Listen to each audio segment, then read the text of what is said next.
Hello दोस्तों, मेरा नाम है आनंद और आप देख रहे हैं द कॉमर्स ट्यूटर। पिछले वीडियो में हमने रिजर्व्स और प्रोविजन से रिलेटेड बहुत सारी चीज़ें डिस्कस की थी, उनके डिफरेंस को भी जाना था और रिजर्व्स और प्रोविजंस क्या होती है ये भी जाना था। तो उसी लेक्चर को कंटिन्यू करते हुए चलिए हम वीडियो के पार्ट 2 में आ जाते हैं इसी लेक्चर के। और ये जो है बाकी बची हुई पार्ट वो आज हम डिस्कस करेंगे। तो मैं फिर से आपको याद दिला देता हूँ कि ये पूरी आर्टिकल जो है वो मेरे वेबसाइट द कॉमर्स ट्यूटर में दी हुई है, जिसका लिंक आपको डिस्क्रिप्शन में मिल जाएगा। तो आप जाके जब आपकी मर्ज़ी ये आर्टिकल वहाँ पे पढ़ सकते हैं। और साथ ही मैं दोनों वीडियोस भी जो है इस सीरीज़ की इसी आर्टिकल में डाल दूँगा, ताकि आपको बार बार यूट्यूब में वापस आके ये वीडियो देखना ना पड़े। तो आप डिस्क्रिप्शन में जाके जो लिंक है वो चेक कर लीजिए। चलिए हम अब वीडियो में आगे बढ़ते हैं। तो रिज़र्व्स हमारी कितनी तरह की होती हैं, टाइप्स ऑफ रिज़र्व्स हम देखेंगे आज। रिज़र्व्स जो है जनरली दो तरह की होती हैं, एक होती है कैपिटल रिज़र्व्स और एक होती है रेवेन्यू रिज़र्व्स।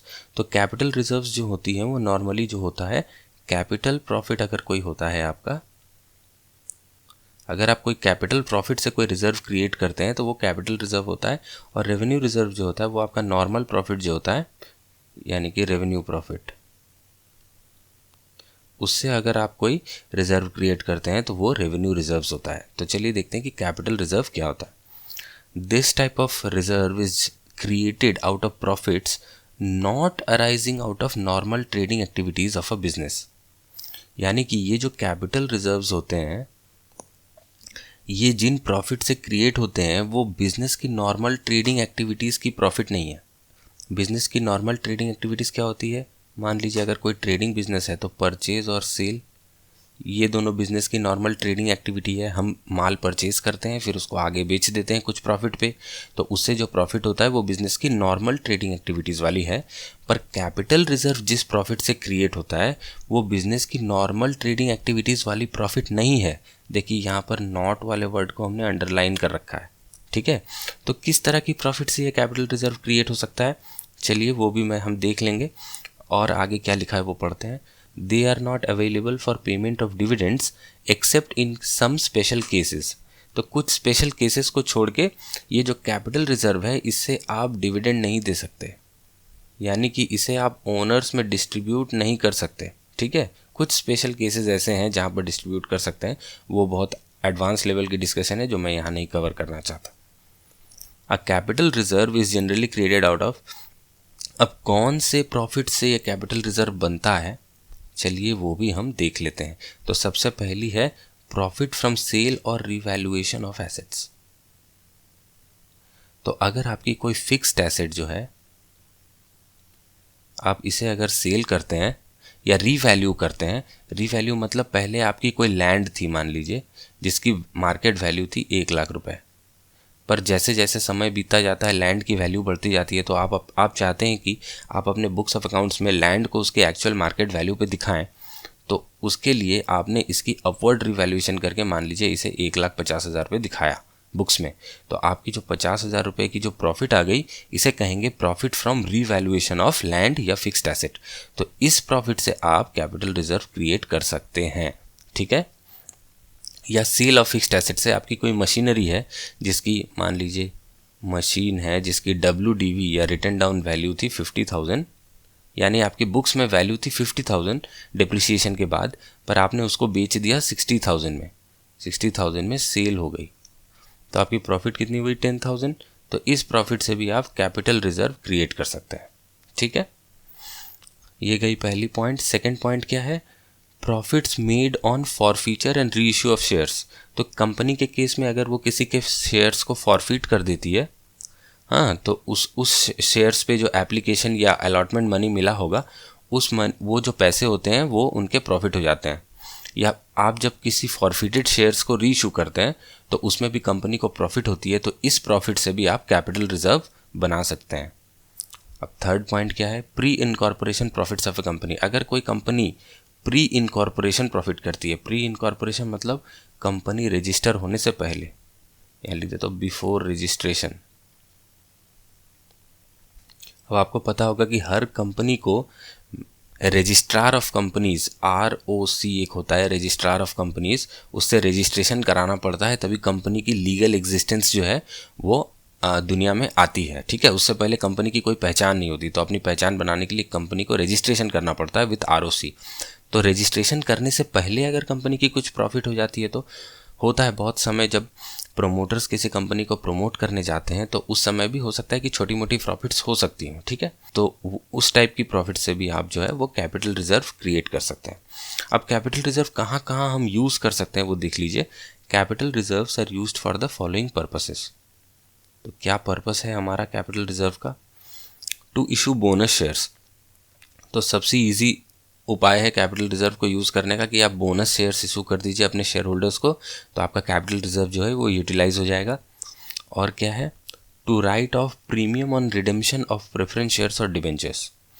तो जब आप प्रेफरेंस शेयर या डिबेंचर को रिडेम्पशन करते हैं, यानी कि उसके पैसे रिपे करते हैं इन्वेस्टर को, तो हो सकता है कि कभी कभी आपको प्रीमियम पे रिपे करना पड़ता हो। तो ये जो प्रीमियम पे आप प्रेफरेंस शेयर और डिबेंचर रिडीम कर रहे हो, मान लीजिए ये क्या होता है प्रीमियम, मान लीजिए आपकी प्रेफरेंस शेयर की वैल्यू जो है वो है 100 रुपये, पर आपने रिडीम किया उसे 110 रुपये में। रिडीम किया मतलब जिस इन्वेस्टर ने ये प्रेफरेंस शेयर 100 रुपये में ख़रीदा था, आपने उसे 110 रुपये वापस दिए, ठीक है। प्रेफरेंस शेयर की रिडेम्पशन या डिबेंचर की रिडेम्पशन में क्या होता है कि हम जो इन्वेस्टर है उससे डिबेंचर्स या शेयर्स ले लेते हैं और उनको उसके बदले में पैसे दे देते हैं, ठीक है। तो ये जो प्रेफरेंस शेयर्स हमने अपने इन्वेस्टर से वापस ले लिए या डिबेंचर्स जो अपने इन्वेस्टर से वापस ले लिए, उसे एक प्रीमियम पे लिया, मतलब जितने दाम में उसे हमने बेचा था उससे ज़्यादा दाम में हमने वापस लिया। तो ये हमारी जो 10 रुपीज़ की कंपोनेंट है प्रीमियम वाली, ये हमारी एक लॉस हो जाती है। तो इस लॉस को कवर करने के लिए भी आप अपनी कैपिटल रिजर्व्स को यूज़ कर सकते हैं, ठीक है। थर्ड पॉइंट क्या है? To write off fictitious assets. तो कुछ ऐसी एसेट्स होती हैं हमारी बैलेंस शीट में जो फिक्टिशियस एसेट्स होती हैं, ये आप डिटेल में जब एडवांस्ड अकाउंटिंग पढ़ेंगे तब आपको समझ में आएगा। इसे हम प्रीलिमिनरी एसेट्स भी कहते हैं, प्रीलिमिनरी एक्सपेंसेस, सॉरी एसेट्स नहीं, प्रीलिमिनरी एक्सपेंसेस, ठीक है। तो प्रीलिमिनरी एक्सपेंसेस जो हैं उन्हें भी राइट ऑफ करने के लिए, ये जनरली आपकी जो आपकी कंपनी जो फॉर्म होती है इनकॉर्पोरेशन से पहले जो एक्सपेंडिचर्स होती हैं कंपनी प्रमोट वगैरह करने के लिए, तो वो एक्सपेंडिचर्स जो हैं वो प्रीलिमिनरी एक्सपेंसेस होती हैं, तो उन्हें राइट ऑफ करने के लिए भी आप कैपिटल रिजर्व को यूज़ कर सकते हैं। अब चौथा पॉइंट क्या है देखते हैं। To write off expenses losses on the issue of securities. तो जैसा कि हमने कहा कि रिडेम्पशन ऑफ शेयर्स पे जो लॉस होती है उसे आप कैपिटल रिजर्व से सेट ऑफ कर सकते हैं, राइट ऑफ कर सकते हैं। पर अगर आप कोई शेयर्स इशू कर रहे हैं, मान लीजिए कोई शेयर्स या प्रेफरेंस शेयर्स, ठीक है, या डिबेंचर्स या कोई भी अदर सिक्योरिटी अगर आप इशू कर रहे हैं एट अ डिस्काउंट, मतलब शेयर की वैल्यू है 100 रुपये पर आप पब्लिक को 90 रुपये में ही बेच रहे हैं, ठीक है। तो इस केस में जो आपका 10 रुपये का नुकसान होगा, ये नुकसान जो है लॉसेज ऑन इशू, इसे भी आप कैपिटल रिजर्व से राइट ऑफ कर सकते हैं, यानी कि इस नुकसान की भरपाई आप कैपिटल रिजर्व से कर सकते हैं अगर आपके पास है तो। अब दूसरे टाइप की रिजर्व्स जो हैं ये रेवेन्यू रिजर्व्स होती हैं। ये जो नॉर्मल वाली हमारी जो नॉर्मल ट्रेडिंग की प्रॉफिट से जो हम रिजर्व्स बनाते हैं वो रेवेन्यू रिजर्व्स होती हैं। तो चलिए पढ़ते हैं इसके बारे में। This type of reserve is created out of profits arising out of normal trading activities of a business. तो जैसा कि हमने लिखा है कि ये रेवेन्यू रिजर्व्स जो हैं ये नॉर्मल बिजनेस एक्टिविटीज़ की प्रॉफिट से बनाई जाती हैं, ठीक है। जैसे capital reserve normal business activities की प्रॉफिट से नहीं थी, वैसे रेवेन्यू रिजर्व जो है ये नॉर्मल बिजनेस एक्टिविटीज़ की प्रॉफिट से बनती हैं। And is available for distribution as dividend. इसे आप डिविडेंड के रूप में डिस्ट्रीब्यूट कर सकते हैं। जो कैपिटल रिजर्व को हम डिविडेंड के रूप में नहीं डिस्ट्रीब्यूट कर पाते थे, रेवेन्यू रिजर्व जो है उसे डिविडेंड के रूप में हम डिस्ट्रीब्यूट कर सकते हैं। General reserve, investment fluctuation reserve, asset replacement reserve are common examples of revenue reserves. तो general reserve, investment fluctuation reserve, asset replacement reserve, ये सब रेवेन्यू रिजर्व्स के एग्जाम्पल्स हैं। तो they are used for the following purposes. चलिए देखते हैं किस किस पर्पस में यूज़ होता है। For meeting unknown liabilities, contingencies and losses. ये हमारा रिजर्व्स बनाने का सबसे मेन ऑब्जेक्टिव है, सबसे मेन कारण कि हम रिजर्व्स क्यों बनाते हैं। तो हम रेवेन्यू रिजर्व्स जो बनाते हैं वो किस लिए बनाते हैं? फ्यूचर में कोई अननोन लाइबिलिटी, कॉन्टिजेंसी या लॉस आ जाए तो हम उसे फेस कर सकें, हमारे पास इतने पैसे हों कि हम घबराएं नहीं, बिजनेस को कोई नुकसान ना पहुंचे और हम वो लाइबिलिटी को जो है फुलफिल भी कर दें। ठीक है, उसके बाद strengthen the financial position of the business. अगर कोई लाइबिलिटी नहीं भी आती है आपकी फ्यूचर में, मान लीजिए, फिर भी हम पैसे अगर अलग करके रख लें, एक रिजर्व बना लें, तो हमारी बिजनेस की फाइनेंशियल पोजीशन स्ट्रांग हो जाती है। हो सकता है कि आप किसी नए प्रोजेक्ट में इन्वेस्ट कर पाएँ। ठीक है, तो इसीलिए जो है हम लोग रिजर्व्स बनाते हैं financial position of the business को स्ट्रांग बनाने के लिए। ठीक है, उसके बाद है third point, provide for the cost of replacement of assets. तो आपको पता है कि फिक्स्ड एसेट्स जो हम बिजनेस में यूज़ करते हैं, फिक्स्ड एसेट्स जो है समय के साथ जो है वियर एंड टीयर होती हैं, और उसकी वैल्यू और वर्किंग कैपेसिटी जो है वो दिन दिन समय के साथ कम होती रहती है। तो एक समय ऐसा आता है जब ये एसेट्स आपकी स्क्रैप हो जाती हैं और आपको इन एसेट्स को रिप्लेस करना पड़ता है। तो उस कारण भी हम रेवेन्यू के रिजर्व्स को जमा करके रखते हैं, ताकि हमारी फिक्स्ड एसेट्स जब वियर आउट हो जाएं और काम करने के लायक ना रहें तो हम उन्हें रिप्लेस कर पाएँ। इसलिए भी हम रिजर्व्स जो है वो बनाते हैं। ठीक है, to keep the dividend rate stable in spite of fluctuation in annual profits. अब ये क्या चीज़ है, मान लीजिए कि आपकी जो प्रॉफिट है इस साल वो उतनी अच्छी नहीं हुई। ठीक है, तो आप क्या करेंगे, आप अपने शेयर होल्डर्स को निराश थोड़ी ना करेंगे, आप उन्हें जैसा डिविडेंड हर साल देते आए हैं वैसा ही देना चाहते हैं। तो आप क्या कर सकते हैं, आपके पास अगर रेवेन्यू रिजर्व्स हैं तो आप इन पास्ट रेवेन्यू रिजर्व्स जो पिछले साल में आपने प्रॉफिट से अलग कर करके थोड़ा थोड़ा करके जो रिजर्व्स में पैसा जमाया है, उनसे भी आप डिविडेंड देकर अपने डिविडेंड के रेट को स्टेबल कर सकते हैं। अगर आपकी करंट ईयर की प्रॉफिट एडिक्वेट नहीं है तो आप अपने रिजर्व्स को यूज़ करके भी डिविडेंड डिस्ट्रीब्यूट कर सकते हैं, ताकि आपके इन्वेस्टर्स, शेयर होल्डर्स जो हैं वो खुश रहें। ओके, अब रिजर्व एंड रिजर्व फंड्स, ये क्या चीज़ें, चलिए पढ़ते हैं। Normally, the amount of a reserve is retained within the business and is locked up in general assets. तो नॉर्मली जो अमाउंट ऑफ रिजर्व होता है, जो हम बिजनेस में प्रॉफिट से पैसा अलग करके रखते हैं, वो पैसे कहाँ रहते हैं, वो पैसे हमारे बिजनेस के एसेट्स में ही इन्वेस्टेड रहते हैं। ठीक है, पैसे तो आप निकाल के कोई बैंक अकाउंट में रख नहीं रहे हो, पैसे सिर्फ आप क्या कर रहे हो, ओनर को डिस्ट्रीब्यूट नहीं कर रहे हो, आप प्रॉफिट को बिजनेस में रिटेन कर रहे हो, ओनर को नहीं दे रहे हो। इसका मतलब क्या हुआ, इसका मतलब बिजनेस के वर्किंग कैपिटल में ही वो पैसे इन्वेस्टेड हैं। ठीक है, लेकिन कभी कभी ऐसा क्या होता है, चलिए पढ़ लेते हैं पहले। However it becomes difficult to realise ready cash against such reserves in case of emergency. तो कभी कभी क्या होता है कि क्योंकि पैसे बिजनेस के एसेट्स में ही लॉक इन रहते हैं, तो कभी कभी जब हमें बहुत ज़्यादा पैसों की ज़रूरत पड़ जाती है तो उस समय पैसे रियलाइज़ करना मुश्किल हो जाता है।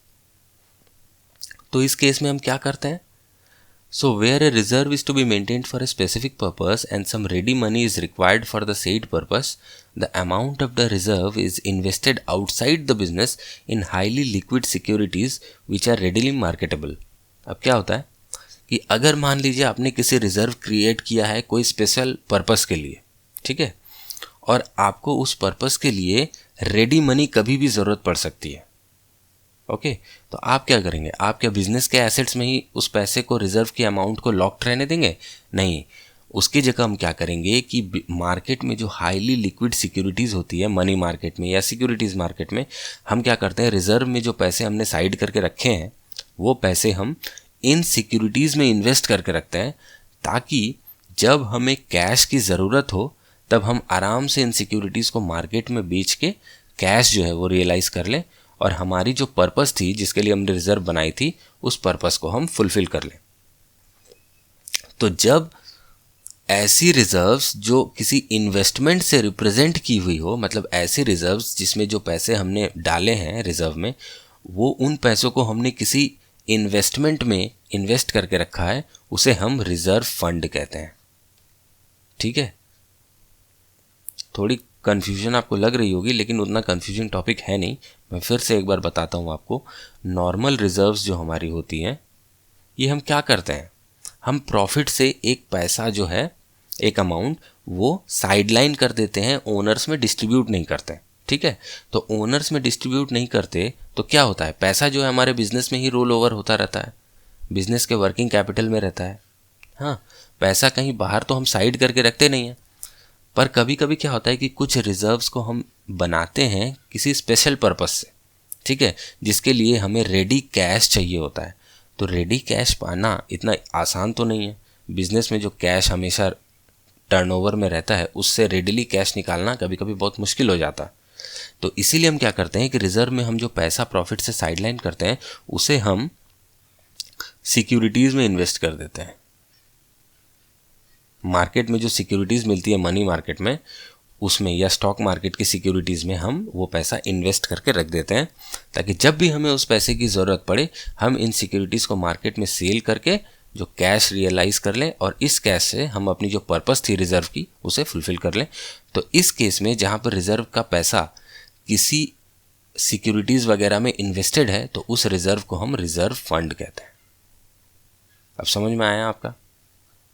तो एक तरफ आपकी रिजर्व्स हो गई और एक तरफ रिजर्व से इन्वेस्ट किया हुआ जो पैसा है वो हो गई। तो ये हो गई हमारी रिजर्व, ये बैलेंस शीट के लायबिलिटी साइड में रहेगी, और ये हो गई हमारी रिजर्व फंड जो हमने किसी इन्वेस्टमेंट में इन्वेस्ट की थी। ठीक है, तो ये इन्वेस्टमेंट जो है ये बैलेंस शीट के एसेट साइड में रहेगी। समझ में आया आपको? अब चलिए आगे बढ़ते हैं। अब चलिए हम अपने वेबसाइट में आ गए और यहाँ पर हम रिजर्व्स एंड प्रोविजंस की जो डिफरेंस है वो देखेंगे। तो मैंने सारी डिफरेंसेस तो आपको डिस्कस करा ही दी हैं, पर फिर भी यहाँ पर मैंने पॉइंट वाइज कुछ डिफरेंसेस नोट करके रखी हैं, तो उन्हें एक बार देख लेते हैं। तो सबसे पहला है why reserves and provisions are created. इसका पर्पस क्या है? तो रिजर्व जो है वो क्रिएट किया जाता है to face unknown expenses, losses और liabilities that may arise in the future. तो रिजर्व हम क्रिएट करते हैं कुछ अननोन लाइबिलिटीज, लॉसेज या एक्सपेंसेस के लिए जो फ्यूचर में अराइज कर सकती हैं। और प्रोविजंस हम क्यों क्रिएट करते हैं? It is created to provide for a known loss. ठीक है, तो प्रोविजन में जो होता है, हम जिस लिए बना रहे हैं वो कारण हमें पता रहता है, नोन लॉस, एक्सपेंस और लाइबिलिटी। ठीक है, लेकिन उसका अमाउंट जो है, amount is not known with certainty. तो अमाउंट हमें सर्टेनली पता नहीं होता है कि कितना होता है, और वो अमाउंट जो है वो हमें एस्टिमेट करना पड़ता है। ठीक है, अब हाउ इट इज़ क्रिएटेड, कैसे बनाया जाता है? रिजर्व्स जो है वो प्रॉफिट का एक एप्रोप्रिएशन है। ठीक है, it is an appropriation of profit and can only be created if there is a profit in a financial year. तो रिजर्व में क्या होता है कि हम प्रॉफिट का एक पार्ट साइड करके रखते हैं, अलग से हटा के रखते हैं, जैसे हम घर में सेविंग्स करते हैं वैसे। और इसके लिए हमें प्रॉफिट एंड लॉस के appropriation account, profit and loss appropriation account को डेबिट करके रिजर्व बनाना पड़ता है। ठीक है, तो अगर किसी साल आपकी कोई प्रॉफिट नहीं हुई तो आप रिजर्व्स क्रिएट नहीं कर पाएंगे। पर प्रोविजंस के केस में क्या है? प्रोविजंस एक चार्ज अगेंस्ट रेवेन्यू है। हम अपने प्रॉफिट एंड लॉस अकाउंट में जो क्रेडिट साइड में रेवेन्यूज़ लेते हैं उसके अगेंस्ट में हम डेबिट साइड में प्रोविजंस क्रिएट करते हैं, ताकि हम नेट प्रॉफिट पे अराइव कर सकें। ठीक है, तो प्रॉफिट हो या ना हो इससे हमें कोई मतलब नहीं पड़ता, हमें प्रोविज़न जो है वो क्रिएट करनी ही पड़ती है। और इसे हम कैसे क्रिएट करते हैं? इसको हम क्रिएट करते हैं प्रॉफिट एंड लॉस अकाउंट को डेबिट करके। तो प्रॉफिट एंड लॉस अकाउंट को हम डेबिट करते हैं प्रोविजन क्रिएट करने के लिए। और यहाँ क्या करते हैं रिजर्व्स के केस में? Profit and loss appropriation account को डेबिट करते हैं। ठीक है, अब देखिए नेसेसिटी, ये रिजर्व्स बनाना क्यों ज़रूरी है, प्रोविजंस बनाना क्यों ज़रूरी है? तो रिजर्व्स क्यों बनाते हैं हम? To strengthen the financial position और strength of a business entity. तो हमारे बिजनेस एंटिटी को फाइनेंशियली स्ट्रॉन्ग बनाने के लिए हम रिजर्व्स जो क्रिएट करते हैं, ये मैंडेटरी रिक्वायरमेंट नहीं है। बहुत ही फ्यू केसेस को छोड़ के रिजर्व्स बनाना कोई स्टैट्यूटरी या मैंडेटरी रिक्वायरमेंट नहीं है। नहीं भी बनाएंगे तो भी चलेगा, लेकिन बनाते हैं ताकि बिजनेस फाइनेंशियली स्ट्रॉन्ग हो। लेकिन प्रोविजन जो होती है, अगर आप अपने प्रॉफिट का ट्रू एंड फेयर व्यू अपने अकाउंटिंग में रिफ्लेक्ट करना चाहते हैं, अपने रिकॉर्ड्स में रिफ्लेक्ट करना चाहते हैं, तो आपको प्रोविजंस बनाना पड़ेगा। ये एक मैंडेटरी रिक्वायरमेंट है एज पर अकाउंटिंग प्रिंसिपल्स। ठीक है, mainly the doctrine of conservatism जो है ये हमें बताता है कि हमें जो नोन लायबिलिटीज़ एंड लॉसेज हैं उसके लिए अकाउंट्स में बुकिंग ले लेनी चाहिए एक प्रोविज़न क्रिएट करके। ठीक है, अब नेक्स्ट पॉइंट है डिस्क्लोजर। डिस्क्लोजर में हम क्या देखते हैं? डिस्क्लोजर मतलब क्या? हम इसे रिजर्व्स एंड प्रोविजंस को अपनी फाइनल अकाउंट्स में कहाँ डिस्क्लोज करेंगे? तो रिजर्व्स जो हैं वो बैलेंस शीट के लाइबिलिटी साइड में, liability side of the balance sheet में डिस्क्लोज होंगी under the head reserves and surplus. तो कंपनीज का जो बैलेंस शीट होती है उसका जो हेड होता है रिजर्व्स एंड सरप्लस, उसमें जो है वो ये रिजर्व्स को हम दिखाते हैं। और प्रोविजंस जनरली क्या होती है, वो बैलेंस शीट के एसेट साइड में रेस्पेक्टिव एसेट से माइनस करके दिखाई जाती है। जैसे किसी पर्टिकुलर फिक्स्ड एसेट जो होती है उससे आप उसकी प्रोविज़न को माइनस करके दिखाते हैं, जैसे प्रोविज़न फॉर डिप्रिसिएशन को। हाँ, लेकिन कुछ कुछ केसेस ऐसे होते हैं जहाँ पर प्रोविजंस को हम बैलेंस शीट की लाइबिलिटी साइड में करंट लाइबिलिटीज़ के अंडर भी दिखाते हैं, जैसे कि हमारा प्रोविज़न फॉर टैक्सेशन। ओके, अब चलिए डिस्ट्रीब्यूशन, ये 5th पॉइंट देख लेते हैं, ये क्या है। अब free reserves can be distributed among the share holders और ओनर्स एज डिविडेंड। तो आप रिजर्व्स को शेयर होल्डर्स और ओनर्स में डिविडेंड के रूप में डिस्ट्रीब्यूट कर सकते हैं। कैपिटल रिजर्व को भी आप शेयर होल्डर्स या ओनर्स में बोनस शेयर्स के रूप में डिस्ट्रीब्यूट कर सकते हैं। पर प्रोविजंस की तो डिस्ट्रीब्यूशन की कोई बात ही नहीं आती, ये तो प्रॉफिट का हिस्सा है नहीं कि हम डिस्ट्रीब्यूट कर देंगे, तो ये डिस्ट्रीब्यूट नहीं हो सकता। तो दोस्तों इसी के साथ हमारी रिजर्व्स और प्रोविजंस की डिस्कशन यहीं पे ख़त्म होती है। ये टॉपिक हम यहीं पे ख़त्म करते हैं। तो आप मुझे ज़रूर बताइएगा कमेंट्स में कि आपको ये टॉपिक कैसा लगा, इसकी डिस्कशन जो हमने की वो आपको पसंद आई कि नहीं, आपको समझ में आया कि नहीं। अगर आपको पसंद आई तो इस वीडियो को लाइक करना ना भूलें और इस वीडियो को अपने दोस्तों के साथ शेयर जरूर करें। मेरे चैनल को अभी तक अगर आपने सब्सक्राइब नहीं किया है तो ज़रूर सब्सक्राइब करें। इस वीडियो को देखने के लिए आपका बहुत बहुत धन्यवाद।